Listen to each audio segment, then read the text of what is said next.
Las grandes charlas no pasan en oficinas ni en escenarios. Pasan en la mesa de casa, en el café del barrio, en una conversación al paso. Porque todos somos Doña Rosa.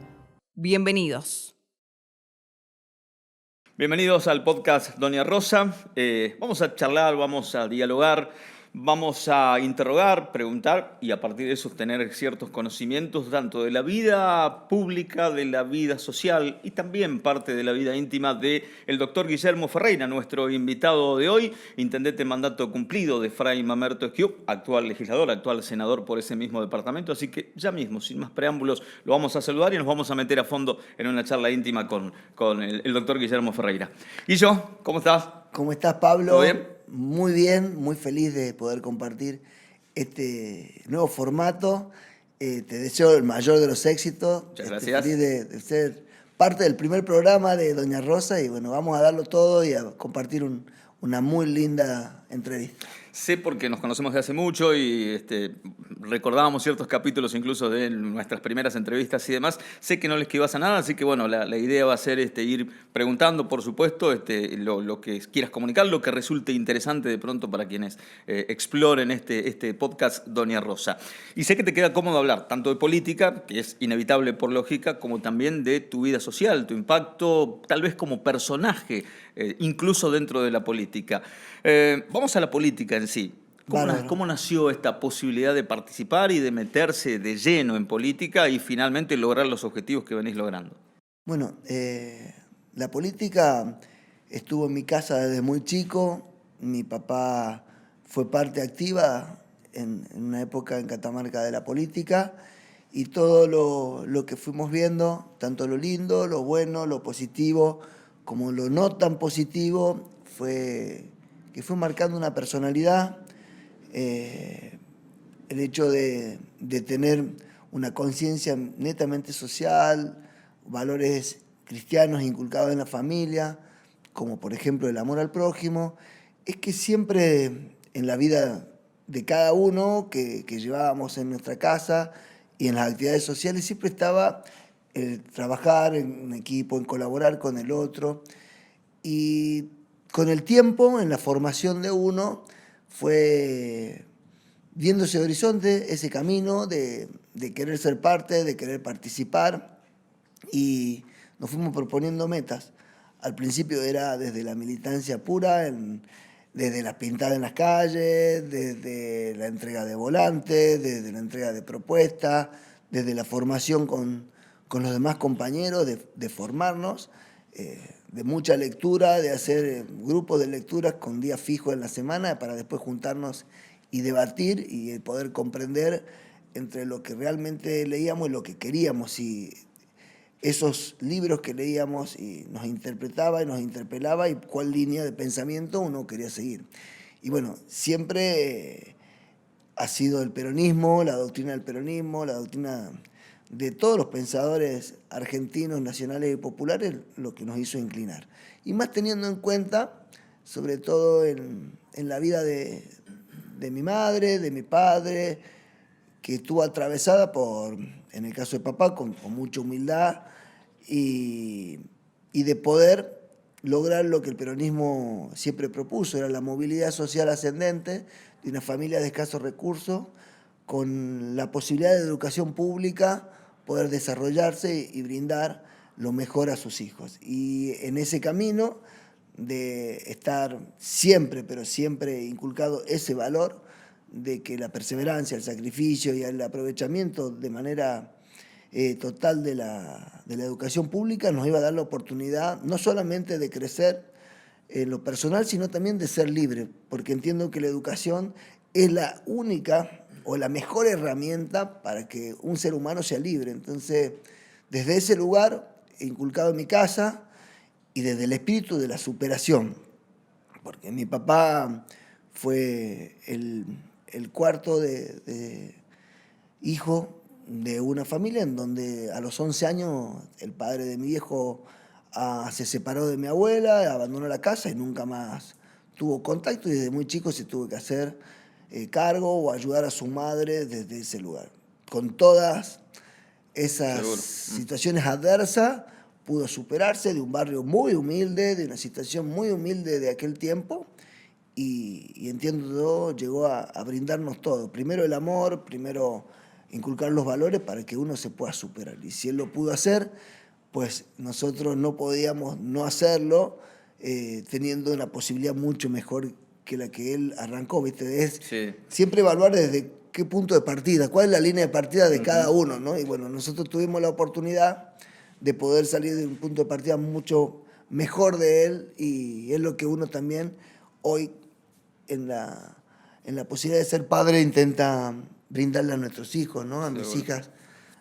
Así que la verdad que estuvo atravesada la política todo el tiempo en mi casa, y siempre me encantó. Soy totalmente social, me encanta, diríamos, lo comercial, la atención al público, hablo, me tiene que, no sé, pedir por favor que me calle, me encanta, y bueno, y me formo y permanentemente para poder mejorar mi oratoria, para poder tratar de ser lo más claro posible y en un lenguaje, valga la redundancia, claro. Hoy la gente necesita que no solamente personas que tengan un buen corazón, sino que tengan una posibilidad de poder expresarse y llegar, y ser coherente y consecuente entre lo que decimos y lo que hacemos, que hoy es lo más difícil. Seguro. Y en esos conceptos de familia, de todo lo que costó, con la historia de tu abuelo, de tu padre, y sé que sos autoexigente, y en ese concepto de autoexigencia, ¿te autocalificás siempre ya hablando de la política? Y esa autocalificación, ¿qué dice hoy de Guillo Ferreira cuando se mira al espejo y cuando dice, bueno, cumplí ciertos objetivos y ciertos no, porque es lo más lógico, es razonable, la vida es así? ¿Qué te dice el espejo dentro de la política cuando ves al Guillo Ferreira político? Después de ser intendente, actual senador. La verdad que yo estoy muy, muy feliz, muy conforme con los objetivos que he cumplido y con respecto a lo que me haya propuesto. Además, hemos planteado esta línea o este camino y lo fuimos transitando durante este tiempo, en muchos casos desde el desconocimiento, porque no hay escuela para ser intendente, no hay escuela para ser legislador. Uno puede tener una formación académica, la abogacía es una cosa, después el ejercicio de la abogacía en el estudio es otra cosa que es diferente, es donde aplicar el conocimiento en la vida misma o en la praxis. Y lo de la política, podés leer muchos libros, pero después la toma de decisiones, cuando vos tenés esa posibilidad, no es tan sencillo como uno piensa. Pasamos de lo frío a lo caliente casi, ¿no? Exactamente. O sea, el día a día sí. Yo siempre me recuerdo en ese sueño de querer ser intendente, que pasa que habíamos tenido una reunión en mi casa, mi familia es muy corta, mi hermano ya había fallecido, y es mi mamá, mi papá, mi hermana y yo, y estaba mi suegra, mi suegro, mi esposa, mi cuñada y mi cuñado. Y dentro de la charla, que al principio parecía que iba a decir que nos íbamos a casar o íbamos a anunciar un nacimiento de nuestra hija, les conté que quería ser intendente. Y a lo cual me miraron todo. Bueno, ¿de dónde? No, quiero ser intendente de Fray Mamerto Esquiú. Yo había nacido en la capital, viví toda mi vida en la capital.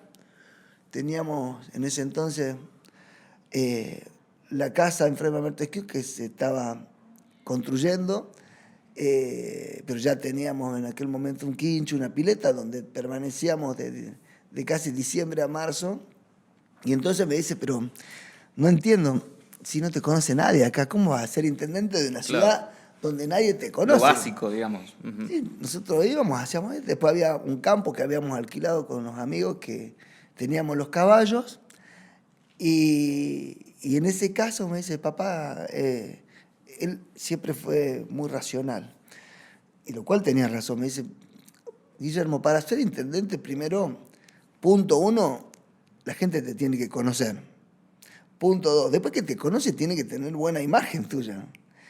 Y tercero, el día que hay elecciones, tiene que conjugarse, que te conozca, que tenga buena imagen y que encima tenga la decisión o la elección de entre todas las opciones elegirte a vos. Lo que se llama hoy en las encuestas la intención de voto, digamos. Intención de voto. La intención de voto y después traslucirla en que las opciones de papel, ponerla en un sobre y que llegue a la urna. Sí, papá, sí lo entiendo. Bueno, vos no tenés ninguna. Vos partís de cero y si acá no te conoce absolutamente nadie, o como vos me decís, te conocen solamente muy poquitas personas las cuales vos te relacionás. ¿Para qué eso fue? Baldazo de agua fría. No, Pero- mi punto de partida. Claro, pero realidad, claro. Sí, Realidad. mi punto Sí, de sí, sí. partida es que sí, conozco cuál es mi realidad y para cómo... Es como que cuando me desafían o me dicen, no fue un desafío de él, él me dio un baño de realidad, me tiró un balde así, dije, no, Sí. ese es mi objetivo, eso es lo que quiero y comencé de a poquito. O sea, dijiste, tiene razón, y la decisión fue inmediata de Sí, trabajar no, ya- para ya- revertir eso, o Ya lo estaba pensaste decidido una que lo iba a semana, un hacer. mes, ya estabas decidido. Ya estaba decidido que lo iba a hacer, yo solamente lo quería compartir a la idea y que sepan que, bueno, que si bien yo trabajaba en el estudio y tenía mi otro trabajo, ahora iba a cambiar todo mi tiempo y mi vida, porque es una decisión de vida, de ponerse al servicio. Es otra cosa, que eso a veces uno ve el producto, como decía vos, lo ve a Messi hoy, pero vos no sabes qué pasó Messi antes. Claro, ¿Y qué entrenó, dejó se Messi sacrificó, antes para, claro. para Sí, llegar sí, hasta sí, ahí? sí. Bueno, en ese momento, bueno, nosotros teníamos otra vida con mi esposa, nos podíamos permitir muchísimas otras cosas, de poder viajar al exterior, de cambiar el auto. Bueno, cambiaron las prioridades porque yo todo el tiempo y los recursos que ganaba en el estudio había decidido invertirlo en empezar a trabajar, primero, en que las personas, los vecinos y vecinas de Fray me conozcan y empezar a proponer a un equipo una plataforma para poder presentársela a nuestras vecinas en ese momento. Y comencé con todo el respeto de las personas que militan la causa de Dios y son testigos de Jehová, igual que ellos, a golpear las manos, buen día, ¿cómo le Digamos, va? una autoinstalación en ese sentido. Guillermo Ferreira, sí, me dice, sí, disculpe. Uno te dejaban allá en la verja, ¿viste? Era atrás. Sí, sí, señor, ¿qué quiere? Bueno, me presento. Yo soy Guillermo, tengo el sueño de ser intendente. Claro, la gente no entendía nada. Aparte, no era año electoral. Yo quería contarle que tengo esta idea. Y bueno, fui así casa por casa. ¿Y quebraste en algún momento? No, estaba feliz. Seguiste. Porque me encanta. Yo a los 16 años trabajaba en Yocavil, yo vendía viajes de estudio para Carlos Paz, después para... O sea, tenía una dinámica y una posibilidad de hablar, Claro. lo cual no tenía vergüenza. Entonces yo iba al frente. Y después conocí uno, no conocí, quien me cuidaba los caballos se llamó Walter Tula, y él es de una agrupación gaucha y le pedí que me haga la gamba, que me presente a los gauchos y que necesitamos hacer una cabalgata solidaria para dar una ayuda a la Escuela Especial número 8 y al comedor Madre Teresa de Calcuta, que está en la Tercena. Y nos sumamos y salimos a las 8:30 de la mañana por San Antonio en una cabalgata, éramos 50 gauchos, la gente no entendía absolutamente nada, que hacían 50, 60 caballos en la puerta de su casa y un loco golpeando las manos y decía que estábamos haciendo una campaña de alimentos no perecederos. Y así empezamos. Ese día, que fueron como 6 horas de cabalgata desde San Antonio hasta la Tercena, recolectamos 4.500 alimentos no perecederos y que fueron donados después al comedor, como también a la escuela municipal. Y así íbamos creciendo en el nivel de conocimiento, con actividades solidarias, proponiendo con un programa que se llamaba Ayúdame a que te ayude, era que salíamos a escuchar a los vecinos. O sea, si yo no te escucho, no sé lo que te pasa, no podría yo ayudarte. Y se fue sumando el equipo, cada vez eran más jóvenes, más mujeres. Y bueno, fuimos puliendo la idea, vimos cuáles eran las necesidades, lo que hoy se dice el FODA, las fortalezas, las oportunidades, las debilidades y las amenazas que tenía en ese momento Sí. el departamento, en ese esquema de trabajo. Y la verdad que salió muy lindo porque ante el desafío de la elección que nos habíamos propuesto, faltaba un montón, me acuerdo, y llegó una elección en el 2013 a concejal que yo no quería participar y bueno, con el impulso de algunos compañeros participamos, Pablo, y perdí en la localidad del centro por una diferencia de 110 votos, que no era nada porque el peronismo estaba acostumbrado a perder como por 500. Y No quebraste, vuelvo a la pregunta, no no, quebraste. el lunes largué la campaña intendente, yo perdí el domingo. Y el lunes siguiente nos juntamos en la sede, que era en diagonal a la escuela 265, y le dije a los compañeros, bueno, comenzó la campaña intendente. redoblé la apuesta y fuimos por más y bueno, tuve el honor, la suerte, la dicha y digo yo el orgullo que los vecinos de tu ciudad te elijan como intendente. Creo que Claro. es lo máximo que puede Bueno, me pasar. resultaría cómodo preguntarte con el diario del lunes. Lo que finalmente pasó es decir fuiste intendente 2 veces del departamento. Pero en eso que estás contando, ¿cuándo sentiste, cuándo percibiste vos que tenías chances reales de ganar la elección? ¿En qué momento? Desde el, qué sé yo, después del 2003, después que perdí por tan poco tiempo, Sí. por tan poco margen Esas elecciones a en concejal. el distrito que en su momento era el más duro para el peronismo, dije, ya está. Era fácil de Sí, revertir ese sí, resultado. sí. Porque habíamos conectado con los vecinos y vecinos, y sentí que había interpretado la propuesta y que con el tiempo podíamos presentarle un plan de trabajo. Y como mensaje de que podemos dejar, es que nada es imposible, Pablo. Si vos revertís, incluso cuando mi padre me dijo, es imposible, a vos no te conoce nadie, no tenés, ¿cómo se llama? Imagen negativa ni positiva de la gente porque no te conocen, menos va a tener la posibilidad. Mira cómo cambió todo, o sea, cuando uno se propone, cuando le dedica tiempo, cuando se pone a estudiar, cuando le pone perseverancia, nada es imposible, aún cuando no depende de vos. Sí. Porque la elección final no dependía de mí, depende de un tercero que Claro, decida vas. por vos. Ujú. En cambio, si vos estudias, si hacemos un paralelismo con el estudio, si yo me siento las horas Sí. que necesito, cuando el Vas, profe te bocha, Sí, claro. Sí, sí, sí. es mentira que el profe es malo. No, no te importa falta lo que una haya pasado. bolilla. Claro, no importa lo que haya pasado con el alumno anterior o el que sigue, sos vos. Claro, es un Sí, problema sí. tuyo. O sea, el profe no te bochan de malo, te bochan porque te faltó algo estudiar, el concepto no lo tenías tan claro, pero no es que, viste, una ciudad de estudiantes y en algún momento llegó flojo y dijo, no, el profe era malo, me bochó, no. Nada es imposible, por eso el mensaje es que lo que se propongan, los sueños que sean, el que vos desees, si querés ser carpintero, si querés ser peluquero, si querés dedicarte a la política, si querés ser periodista, te lo propongan, andá por atrás de él y tratá de convencer uno a uno, en este caso en lo político, yo no tenía la propuesta de que los tenía que convencer a todos. Porque te cuento, mi abuela y mi padre me habían hablado luego de esta decisión personal en la que no me proponga a conquistar a todos, sino que yo tenía que lograr una gran mayoría. ¿Y por qué? Porque Dios es Dios para quienes creemos en Dios y lo amamos y consideramos que es todopoderoso.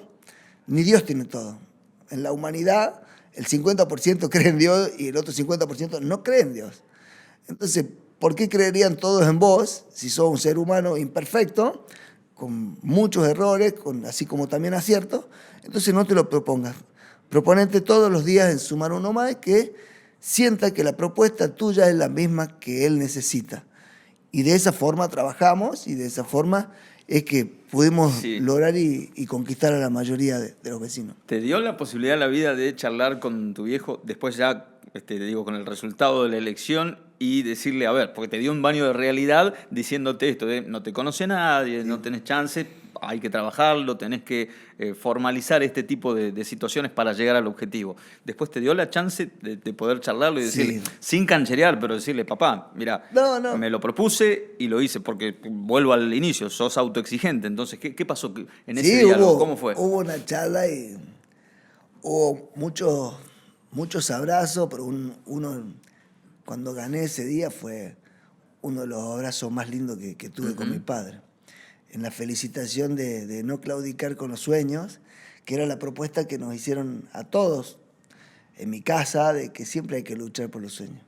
Y que a pesar de que todos te puedan decir que no vas a poder, vos lo intentaste, porque no está en lograrlo, está en intentarlo, y que a veces te puedes caer 2 o 3 veces, pero si vos estás convencido y lo luchás y lo perseverás, lo vas a alcanzar. Y eso fue el orgullo más grande que tuve de poder cumplir el sueño y no de demostrar, porque a papá no le tenía que demostrar nada, él sabía quién era como hijo y que era en ese sentido muy perseverante, y lo cual me ayudó un montón, y tuve la suerte de que me pudo ver ganar la primera intendencia y me pudo ver ganar las PASO para la reelección. No me pudo, se murió en septiembre, mi papá, de aquel 2015, y no me pudo ver ganar el segundo mandato. Pero se quedó tranquilo porque claro, habíamos tenido un triunfo muy contundente en las PASO y se fue tranquilo. Era algo que no sabía. Yo competía en la reelección contra el exintendente, 12 años había gobernado Fray Mamerto Esquiú, y lo cual se consideraba que era una batalla bastante dura, electoral en ese momento, y gracias a Dios nos fue muy bien. Fue un triunfo histórico, de lo cual nunca me olvido. Ganamos en todas las escuelas y en todas las mesas. Fue la diferencia más importante que hubo en un triunfo electoral en categoría de intendente desde la vuelta a democracia. La verdad, lo logramos con un gran equipo, y la gente, podemos decir, pudo comprender, agradecer todo lo que habíamos hecho, porque incluso los primeros 4 años no es sencillo para ningún gobernante, menos para el intendente, porque vos te decía que no hay escuela para ser intendente, y cuando me dieron ese primer día, no simbólicamente, sino literalmente en la oficina, en manojo de llave así, vos entrás y... ¿Qué hago? Una cosa es, claro, yo había sido asesor de los intendentes. Claro, y una cosa es la plataforma. Y otra cosa es ser abogado del intendente, otra cosa es vos tener la botonera o el manojo de llave y empezar de a poco. Y era como, por ejemplo, con respecto a los no videntes, era como un no vidente nuevo, un ciego en domicilio nuevo. O sea, no sabía dónde estaban la perilla de la luz y cómo iba a salir ni por dónde entrar. Pero bueno, poco a poco, fueron 2 años en donde no solamente se pudo interpretar la idea del equipo, porque no es tan fácil conformar los equipos. A veces la gente cree que es sencillo y no es fácil. El conformar un equipo y la intención del jefe de trabajar en equipo, que es otra cosa diferente. Vos podés tener un equipo, pero después si vos no delegás, claro, si no hay equipo, hay un conjunto de personas o un desparramado unido que, que no cada uno tira para cualquier lado. Sí. Y para que se conformen los equipos y se pueda desarrollar una idea y pueda ser concebida como tal, lleva un proceso. Por eso yo siempre digo que el modelo de gobierno que pudimos instalar desde el 2015 a la fecha en Fray Mamerto Esquiú está recién pasando los primeros momentos. Un proyecto es a 20, 25, 30 años, independientemente de la persona. Estamos hablando de proyecto, idea, modelo de gobierno, ¿no? Después, el desafío es que independientemente de la persona, la idea prosiga para que se pueda desarrollar una ciudad. Porque si no, llega uno nuevo, pega el volantazo y todo lo que lograste, claro, va para atrás. Pero ¿crees que capitalizaste, dentro de ese marco de una propuesta a 20 años o más, crees que capitalizaste a partir de lo que fueron tus intendencias en Fray Mamerto Esquiú parte de cumplimentar ese objetivo? Sí, ¿Lo pudiste capitalizar en la realidad? Sí, la verdad que ha cambiado. En ese sentido, ha cambiado. Yo siento que ha cambiado mucho la autoestima de sus habitantes. Hoy el departamento es protagonista, en todo es protagonista. Y eso va formando las nuevas generaciones de otra forma. Son diferentes las vivencias, la presentación de dónde sos, cómo venís. Y hoy de Fray se habla en todos lados positivamente, y porque se ha instalado en la capital del deporte, ha crecido en turismo en per cápita más que cualquier otra ciudad de Catamarca, de tener en su momento menos de 100 camas cuando llegamos, hoy supera las 400 camas en desarrollos privados, que no viene lo privado solo, viene como consecuencia de las acciones del Estado, que brinda oportunidades y que te marca un horizonte en donde me dice, bueno, yo voy a invertir ahí porque ahí va para allá. Y así fue en gastronomía, en lugares que nosotros hemos ido creciendo y que cuando llegamos, cuando uno ve el espejo retrovisor, se da cuenta cómo hemos evolucionado y que ninguna localidad es igual que ayer, ninguna. Hemos podido practicar con la ayuda de la gobernadora Lucía, con la ayuda del gobernador Raúl Jalín, múltiples obras que eran imprescindibles y necesarias para vos poder instalar este modelo de gobierno, ¿verdad? Hay que ser agradecido, y también del gobierno nacional de Alberto.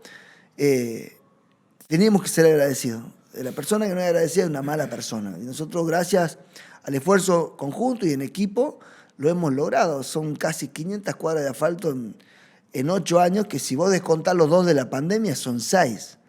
2 polideportivos levantados casi de cero, una cancha de hockey, más de 3.000 luminarias instaladas, los talleres practicándose, la Casa de la Innovación, la entrega de más de 2.000 bicicletas, ya, más de 1.200 bicicletas, en un proceso de 5 años, porque todos los chicos, todos los alumnos que llegan a 4º grado tienen el derecho a la bicicleta, que es el derecho al esparcimiento para combatir el sedentarismo, para brindarle oportunidades a aquellos que no lo tienen, y de igual a igual. Vos llegás a 4º grado, se pide la grilla de los alumnos y se le entrega una bicicleta rodado 26, lo cual esa bicicleta le va a permitir que lo acompañe hasta la adolescencia y hasta su vejez, porque hoy los más jóvenes que no saben, hay bicicletas de rodado 29, pero siempre fueron de rodado 26. Nosotros somos de la era del rodado 26. Claro, sí. Y que pasado de hermano a hermano, claro. Y consideramos que eso, dentro de la posibilidad que tenía el Estado, que no está dentro de sus obligaciones, pero ve como una política pública el hecho de tener la bicisenda más larga de la provincia, de tener los mejores caminos rurales para poder hacer mountain bike, era que nuestros chicos desarrollen esa disciplina que combate, digo de nuevo, porque algo que nos preocupa y nos ocupamos es del sedentarismo, de alejarse del celular todo el día, de que pueda tener la posibilidad de tener la articulación que necesita. O sea, los chicos a veces no somos como nosotros que andábamos callejeando todo el día o haciendo otras cosas en la calle, porque no teníamos ese celular. Hoy te genera mucha dependencia y mucho tiempo sentado, y necesitábamos brindarle esta oportunidad con los talleres deportivos que tiene la MUNI. Pero estamos muy satisfechos con lo logrado. Obviamente que al ser autoexigente consideramos que estamos como en el segundo o tercer escalón de este proyecto. O sea, si vamos en términos de nacimiento de un bebé, de hecho te felicito porque fuiste papá hace poquito. Una bendición de Dios. Estamos recién empezando a caminar. Un bebé nace, lo tienen en brazos, después lo ayudas a empezar a caminar, el andador te facilita algo y empezar los primeros pasos. Creo que estamos en un proceso con Ale que lo está llevando súper bien y en lo cual estamos muy contentos. Hemos confiado en ese perfil, en esa impronta que le pueda dar la mujer a este proyecto en esta etapa, y consideramos que va muy bien. Obviamente que todo lo que nos habíamos representado por esta crisis que estamos atravesando con las medidas políticas o públicas del gobierno de Milei, se ralentiza todo. O sea, tenés que recalcular, fijar nuevos objetivos ya a más largo plazo, porque la obra pública que llevábamos adelante a través del gobierno nacional o a través del gobierno provincial, y bueno, ya se olvidó, se fue, hay que saludarla.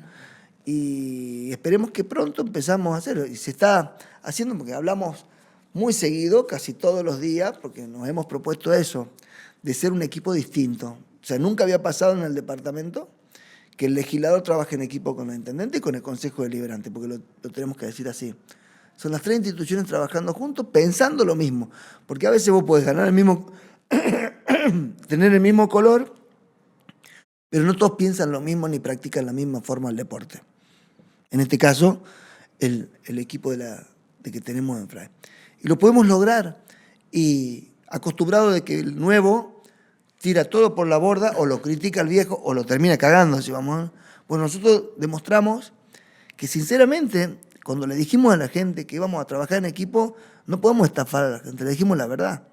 Y la gente estaba conforme con la propuesta que venía de antes y con la nueva propuesta, por eso nos eligió de manera mayoritaria, y lo seguimos haciendo así, sin mentirle, diciéndole la verdad, que trabajamos todos los días para que ellos estén mejor. Y en este interín yo desarrollando la nueva tarea del legislador, que es un aprendizaje constante, que por la formación de abogado me resulta más simple que cualquier otro ciudadano que le toque, y que la vamos llevando bien. O sea, que estamos conformes, y considero que queremos ser, no sé si un modelo, un ejemplo de cómo se puede trabajar en equipo cuando las 3 instituciones piensan lo mismo, trabajan de la misma forma y sienten de la misma forma. Porque si no, se disgrega, y no es lo mismo que los 3 tiremos para el mismo lado que tiremos 2. Seguro. No es la misma fuerza, y eso es lo que queremos esperar, porque vemos siempre ha pasado, lamentablemente, y creo que es parte de de los desafíos del siglo XXI, la nueva generación, de plantear 5 puntos, es decir, vamos hacia allá, incluso con la oposición, ¿verdad? Con los que no comulgan tu misma idea. Para que si en el caso de mañana los vecinos decidan, hay 5 puntos que nadie los toca. Sigamos por acá, sigamos explotando el turismo como dinamizador, Dinamizador. dinamizador de la ciudad, generando empleo, generando oportunidades. Creo que va por ahí. Guillermo, te propongo, porque sé que sabes de esto, del impacto de las redes y aprovechar al máximo el podcast de Doña Rosa y meternos un poco en la historia, en las tradiciones, en la cultura y que nos cuentes y le cuentes a todo aquel que descubra de pronto este podcast, además de los que te conocen, nos conocen. Uno nunca puede medirlo en esos términos, lo pueden ver en cualquier lugar del mundo. ¿Qué es Fray Mamerto Esquiú en términos de historia, de cultura? ¿Y cuánto ha pesado tal vez en ese cumplimiento de objetivos? No quiero ser irrespetuoso, pero en ese cumplimiento de objetivos políticos, ¿cuánto ha pesado la figura del beato Fray Mamerto Esquiú? La figura del beato para mí es algo trascendental, sumamente importante. Cuando hicimos el revisionismo histórico de nuestra vida, yo estuve atravesado toda mi vida por Fray Mamerto Esquiú, sin querer queriendo. Yo fui al colegio Quintana, tocaron desde chiquito toda la primaria, la secundaria me fui a la normal de varones, Fray Mamerto Esquiú. Con el tiempo decidí irme a vivir a Fray Mamerto Esquiú y terminé siendo intendente de la ciudad de Fray Mamerto Esquiú. Y soy un fanático de Fray Mamerto Esquiú, de su persona, tanto de su obra, de cómo militaba la palabra de Dios, como lo hacen los franciscanos, de la plena austeridad y despojado de todo privilegio, y también de su pensamiento, podríamos decir ideológico, de cómo en sus acciones y en sus decisiones él puso la patria, el interés de la Argentina por sobre todo los intereses individuales o colectivos que él estaba atravesado. ¿Por qué digo esto? Porque nosotros como catamarqueños deberíamos estudiarlo mucho más. Y esto me hago cargo de lo que digo. Para mí Fray Mamerto Esquiú es la persona más importante que tuvo Catamarca. No hay más importante que Fray Mamerto Esquiú. De carne y hueso, está en camino a ser santo, pero no solamente por cómo misionó la causa de Dios, los milagros, sino por cómo logró en aquel tiempo que nuestro país tenga su primera constitución. Cuando había diferencias, no la de las redes sociales, la lucha de unitarios y federales que se mataban por pensar diferente, directamente. Y él, como catamarqueño, había vivenciado lo que fue la muerte del gobernador Cubas, que fue degollado en la Plaza 25 de Mayo. Él estaba en ese momento en el convento de San Francisco, internado. Y cuando él tuvo la oportunidad, en ese momento se discutía cuáles eran los puntos más importantes que debería tener la Constitución, porque nosotros no teníamos un marco jurídico de derechos y obligaciones en donde los ciudadanos argentinos debíamos desenvolvernos. Y también, ¿cuál era, respecto a la Iglesia, cuál era la religión que iba a profesar de manera predominante nuestra Constitución y el gobernante? Y en ese momento, cuando uno contextualiza para atrás, Pablo, la mayoría de los diputados y de los gobernadores eran sacerdotes. Y él, siendo muy chico, con 26 años, le dan la posibilidad de la apertura de la sesión para poder lograr el acuerdo que se consagre en la Constitución. Y uno de los puntos era la discusión de que si era laica o si era católica, apostólica, romana. Y él sale por la vaina, como dirían los españoles, y dice: obedeced, señores. Sin sumisión no hay ley, sin ley no hay patria, no hay verdadera libertad, solo habrá sumisión, desorden, odio, anarquía, etc. ¿Qué estaba diciendo? Por favor, prioricemos el interés general por el particular, no importa cuál es la religión que profesen. Dejemos de matarnos por pensar diferente y vivamos en un marco jurídico, porque Dios ya nos ilumina todo y tenemos que lograr la unidad de todos. Eso fue lo que lo consagra Fray Mamerto Esquiú. Un chico de piedra blanca, de 26 años, con una apertura mental y una conciencia ciudadana, democrática, que no lo podés creer. Y logró la unidad de todos los argentinos. Se consagra la primera Constitución. El presidente de entonces, ese gran discurso, lo pone hoja siguiente del preámbulo en la Constitución Nacional. Y ahí nace lo que dirían hoy el trend topic o la figura de Fray Mamerto Esquiú en todo el país. Hay plazas, colegios, calles, en todo el país que ni sabemos los catamarqueños. Buenos Aires, nada más, y Capital Federal, entre La Plata y Capital Federal, creo que hay 4 colegios con el nombre de él. Mirá la distancia que tenemos de acá hasta allá. Y así tenés innumerables. Si vas a Bolivia, si vas a Paraguay, por todos los lugares donde él vivió, hay una representación de él que está ahí, inalterable. Y a veces nosotros no tomamos dimensión de lo que logró. Y después encima se da de que cuando eso sucede, al tiempo el arzobispo, en Buenos Aires le ofrece ser el arzobispo y él decide no y se va a militar la causa de Dios para Bolivia, Paraguay, recorre el mundo, lo va a ver al Papa, vuelve, le ofrecen ser obispo de Córdoba, lo rechaza de nuevo como rechazó el arzobispado, hasta que el Papa le envía nuevamente una carta y él acepta ser el obispo de Córdoba, porque dice, si el Papa quiere es porque Dios quiere, y ahí ya no pudo decir no y aceptó. Y es, creo, la figura más grande que tenemos, no es que creo, estoy convencido de la figura más grande, más importante y más trascendental que tuvo en la vida de los argentinos, más teniendo en cuenta el contexto de cómo se vivía, cuál era la pelea, y voy a decir, estuve atravesado. Si uno no se siente atravesado por esos ejemplos, por esos valores, y es imposible. Y yo trato de manera sana y de buena fe de imitar en todo lo que yo pueda como ser humano con defectos y con virtudes. ¿Consideraste que hay asignaturas pendientes como sociedad respecto de la figura relevante de Fray Mamerto Esquiú? Algo que, permitime coincidir porque es así. Ahora, tal vez en términos de gestión, no sé si de política, pero de gestión, ¿crees que en Fray Mamerto Esquiú se puede hacer mucho más también para que no sea una asignatura pendiente esa relevancia del beato Fray Mamerto? Sí, de hecho... No obstante lo que se hizo, pero digo, sí, todavía hay asignaturas yo creo pendientes. que está todo por hacer. Nosotros tenemos que lograr llegar con un mensaje a los jóvenes para que los jóvenes lo conozcan desde este lugar, desde el otro lugar, no solamente de la causa de Dios, de que hace milagros, de que ha sido un ejemplo en todos sentidos, sino qué representó para la patria donde nosotros vivimos, qué representó para Catamarca. O sea, no fue una persona normal, una más, no fue un grosso.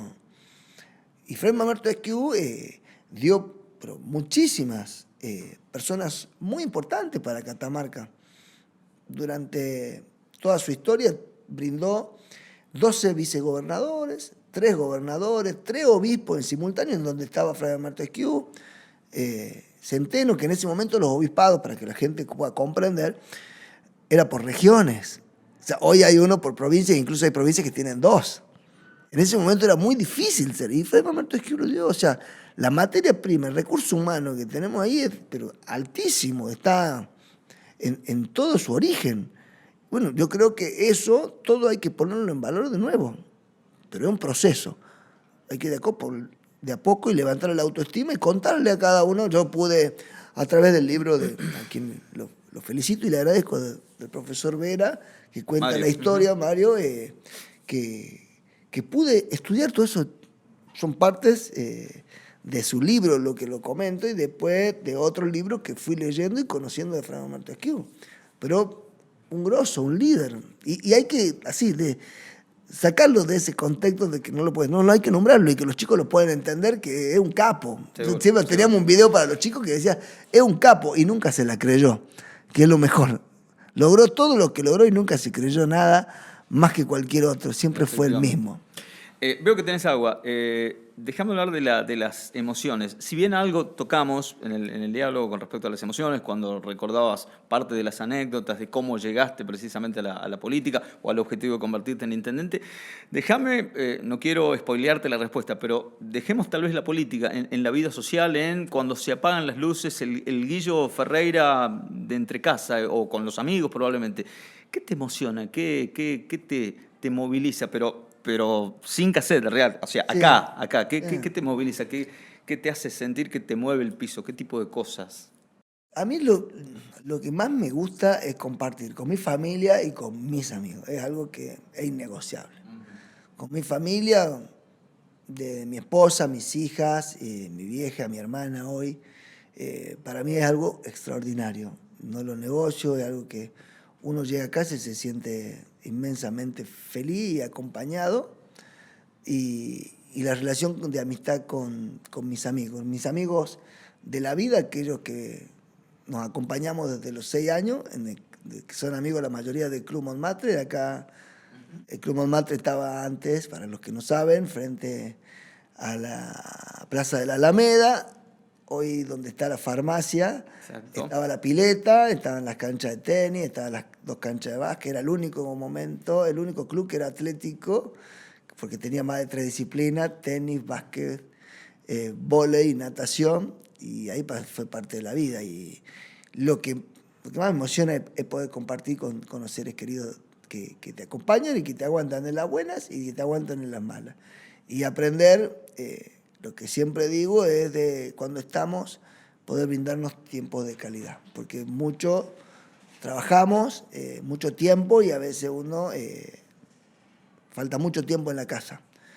Pero es la oportunidad para poder mejorar en la relación humana, en mejorar los vínculos, en formar mejores personas, que cuando estás, brindarle tiempo de calidad, que algo que, por ejemplo, en el ejemplo de mi padre, yo no lo tuve, porque mi viejo laburaba como yo todo el día, y no había tenido la posibilidad de tener el vínculo que hoy yo sí me permito tenerlo con mis hijas. Bien, bueno, ahí me la dejaste picando para la última y para cerrar.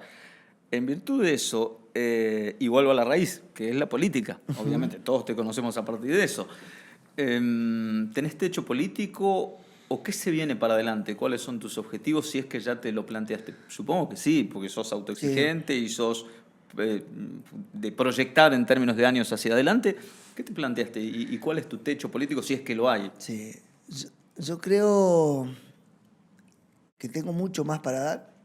Para eso me estoy formando.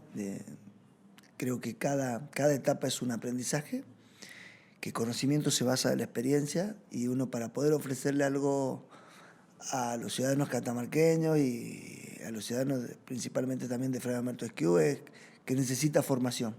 Tenemos que, este nuevo formato de líderes tienen que estar formados y preparados y con experiencia concebida, y poder trabajar en equipo. Me propongo para los futuros años una formación constante y poder tener la oportunidad el día de mañana de crecer, de aspirar a tener la posibilidad de crecer en la política. Soy joven, tengo recién 48 años, este año cumplo 49, y creo que hay mucho más para dar, desde los diferentes espacios. Obviamente que uno es consciente de la realidad que vive, y que hay muchos compañeros contemporáneos que tienen un potencial enorme. Pero uno se propone esto, de poder seguir creciendo paso a paso, con los pies sobre la tierra, y sabiendo que las oportunidades van a llegar si uno sigue trabajando con mucha humildad y con mucho respeto. Seguramente la gente dirá dónde tendré que llegar. Amo lo que hago, lo siento todos los días, y que lo elijo todos los días como objetivo de vida, ¿no? De seguir en este camino de la articulación con la sociedad para mejorar las condiciones objetivas de vida. Y de hacer un trabajo responsable y sobre todo en lo humano. Es lo que más me propongo. Creo que hoy nosotros como referentes debemos volver a los valores tradicionales, ¿no? Se ha desvirtuado mucho a veces la mucha conectividad en las redes y la poca presencialidad ha hecho que se vaya desvirtuando un poco. Y también permite que las descalificaciones sean así gratis para cualquiera. Creo que debemos mezclar y empezar de nuevo. Y hay potencial en Catamarca con muchos líderes jóvenes. Gustavo Sadi es uno de ellos, el gobernador también, Lucía para nosotros fue una formadora y es una persona que constantemente está aportando. Lo mismo para mí, Vicente Sadi fue quien me marcó muchísimo por su experiencia, por su templanza, y creo que es el camino para seguir. Tenemos mucho para crecer, muchísimo, y lo voy a seguir haciendo. Tengo el compromiso de seguirme formando. Creo que si no nos formamos, no vamos a llegar. Y me enseñaron también que el que quiere jugar de titular tiene que entrenar todos los días y estar atento. Después llega la oportunidad cuando el técnico te dice, te toca el turno, tenés que jugar, y para eso está preparado. Pero, y en el caso más importante, no obstante que cueste, como decías, los primeros días a los manotazos, con el manojo de llave para saber dónde ir, no obstante que hoy cueste, ya tenemos otra experiencia. Claro. Hoy ya tenés otra experiencia, esto es como decir, bueno, tenés que estar por jugar en la selección. Vos tenés que jugar bien en tu equipo todos los sábados, todos los domingos, y tenés que entrenar toda la semana. Seguramente que si vos tenés buen desempeño, te van a convocar para jugar el partido mayor. Y bueno, yo sueño con eso. Tengo muchas ganas, me siento sumamente formado, preparado y que tengo que seguir. Me falta mucho, tengo mucho por conocer y muchas experiencias por vivenciar. Y esta etapa en la legislatura me está brindando otra cosa que yo no conocía, porque no había ejercido nunca ese lugar, y sí, desde el Ejecutivo me encanta. Me encanta la actividad constante, es el 24/7 diferente, que de acá lo hago, pero es diferente porque no tenés todas las herramientas para poder practicarla y porque es otro rol diferente, ¿no? Y que también debemos, esto lo digo de manera muy sana, tenemos que respetar al legislador. En Argentina está contemplado o está analizado el legislador de por cuántas normas saca. Quiero decirle que los países más importantes del mundo no tienen muchas normas. Y eso no lo sabe la gente. Hay que tener pocas y cumplirlas. Cuantitativo que cualitativo. No es cuantitativo. Exacto. Porque la crítica es cuántos proyectos presentó, cuántas leyes sacó. No. Lo es hoy, pero en realidad no debiera serlo. Claro, eso es lo que yo creo que hay que revertirlo. O sea, hay que ver... modificar las viejas, actualizarlas a la realidad y tratar de que se cumplan las que existen. Si no estamos nuevas y todo poniendo en responsabilidad del Estado, que es fácil sacar una norma y que el Estado se haga cargo, ¿no? Tenemos que hacer normas que se adapten a la realidad, ¿verdad? Y que sean de efectivo cumplimiento. Si no, tenemos un sinnúmero de normas, tanto hablo a nivel nacional como a nivel provincial o en materia departamental de ordenanza, que después no se cumplen. Y que solo, a veces porque la prensa, hablo en general, ¿no? Sin particularizar ninguno, te califica si sos buen legislador o si sos mal legislador porque presentaste más o menos. No va por ahí. Va en calidad, en decir, bueno, ¿cómo hicimos para conformar una norma? Y una norma tiene que tener mucho trabajo. Y a veces lleva años de sacar una norma para sacarla bien. O sea, que tenga consenso con la gente, que la gente conozca la norma que vos sacaste, porque si no, no para mí, desde mi punto de vista, y lo hago desde la formación de abogado, no es sacar por sacar. No es cartel solamente. Hay que, claro, porque si no, después no se cumple ninguna. ¿Cuáles se practican? Entonces yo creo que en eso el desafío es cambiar la visión del legislador, que sea no cuantitativo, sino que sea cualitativo. Y es lo que debemos seguir, es lo que hacen los países más importantes del mundo. Acá dice, el otro día leí una noticia de, puede ser, ¿cuántas veces habló? Bueno, si vos podés hablar y hablar pedo, y hablar cualquier tontera. No porque hablas más, hablas mejor, ¿verdad? Es así. Volvemos a lo cuantitativo y cualitativo. Claro, sí puede decir muchas palabras, pero no tiene ningún sentido, ninguna tiene contenido, o solamente se dedicó a la crítica no constructiva, o sea, y lo escuchás en el Congreso. hablan por hablar. Y después descalifican a los que no hablan. Bueno, si no hablan es porque dentro de la estructura que tiene un bloque hay responsables de quién habla y quién no hablan. Hay una organización, no es que no habla porque no, porque sienten que hay un equipo. El 10 que patea los penales, o el 5 porque es el mejor. O sea, el 3 no tiene que patear el penal, ¿sí? Cuando lo eligen en una definición de penales probablemente pase. Pero no siempre todos deben hacer todo. Cada uno cumple un rol en el equipo. Probablemente ese legislador propuso, él y sus asesores, en 2, 3 artículos trabajaron activamente. Y que no lo... Es imposible que vos lo dé a conocer. No, yo trabajé en el artículo 4, el 6 y el 7 para que estas normas salgan. ¿Se entiende lo que quiero decir? Creo que tenemos que trabajar en eso y poner más en valor a los legisladores. Porque si no es una crítica fácil, descalificativa, y no todos son iguales. Hay, como en todas las profesiones, legisladores más o menos responsables, como hay periodistas más o menos responsables, como hay médicos más o menos responsables, como en todos lados. Pero no podemos descalificar por alguno a todos los demás. Seguro. ¿Te sentiste bien, Guillo? ¿Te sentiste cómodo? Muy bien, me pasó rapidísimo. Rápido. La verdad que sí. En nombre del equipo, muchas gracias. Muchas gracias a ustedes y el mayor de los éxitos en esta nueva etapa. Muchas gracias. Capítulo 1, podcast Doña Rosa, hoy Guillermo Ferreira.